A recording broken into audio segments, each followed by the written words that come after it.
இப்ப விஷத்தன்மைகள் இந்த பூமியில் பரவிருக்கும் அதிகமாக இன்னைக்கு சாயப்பற்ற மூலியமாகவும் பல இன்னைக்கு கரும்பு ஆலைகள் ஆற்றப்படும் போது அதை கொதிகளில் இப்ப சாதாரணமா அந்த கரும்பில் இருக்கக்கூடிய சாத்தில் உள்ள விஷயத்தை பிரிக்கிறதுக்கு அதுல விஷயத்தை தான் போடுறாங்க. அந்த துணியை அதில் அந்த இதுக்கு போடுற அந்த பவுடர் எடுத்து துணியில போட்டா போறோம், அடுத்து அப்படியே வெந்து போகும். ஆனா அதைத்தான் இந்த சர்க்கரையில போட்டு நாம சர்க்கரையாக சாப்பிடுறோம். ஆனா பாக்குறதுக்கு ருசியா இருக்குது.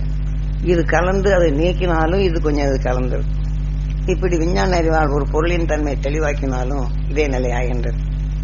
இப்போ தண்ணிகளிலும் இதே மாதிரி எண்ணெயிலும் கடல் எண்ணெயை சுத்திகரிக்க போகும்போது அதில் இருக்கக்கூடிய கடல் எண்ணெயில் மற்ற கொழுப்பு சத்து மற்றது எடுத்துறதுங்கிறதுக்காக வேண்டி இதை போட்டு சுத்திகரிக்கிறாங்க. ஆனா இதை எடுத்துறது இதே சமயத்தில் நம்ம உடலுக்குள்ளுக்க அந்த கெமிக்கல் கலந்த இந்த எண்ணெயுடன் கலந்து உடலுக்குள் சென்று விடுகின்றது. இது உடலுக்குள் சென்ற உடனே நம்ம உடல் அணுக்களில் சேர்ந்து விடுகின்றது.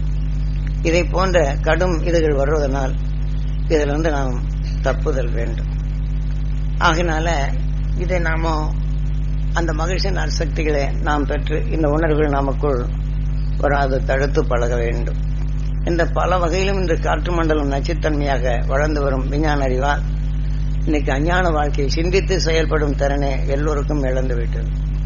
இன்று சிந்திக்கின்ற திறனே திடீரென்று உணர்ச்சி வசப்படுதலும் நான் தவறு செய்யக்கூடிய உணர்வுகளை தோன்றுவதும் சிந்தனை இல்லாத செயல்கள் செயல்படுத்தும் நிலைகள் வருகின்றது.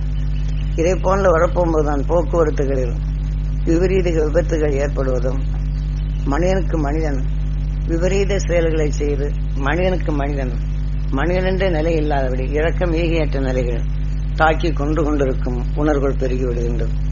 ஏனென்றால் ஒரு பொருளில் விஷம் பெற்றால் அதை உணவு கொண்டால் சிந்தனையை சிதறிவிடுகின்றது. இதை போல நமக்குள் விஷத்தின் தன்மை அதிகமாக சேர்க்க சேர்க்க சேர்க்க நம்மை அறியாமலேயே தவறு செய்யும் நிலைகள் மாறுகின்றது. இதே போல நமக்குள் கடும் நோயும் விளையும் தன்மை வருகின்றது.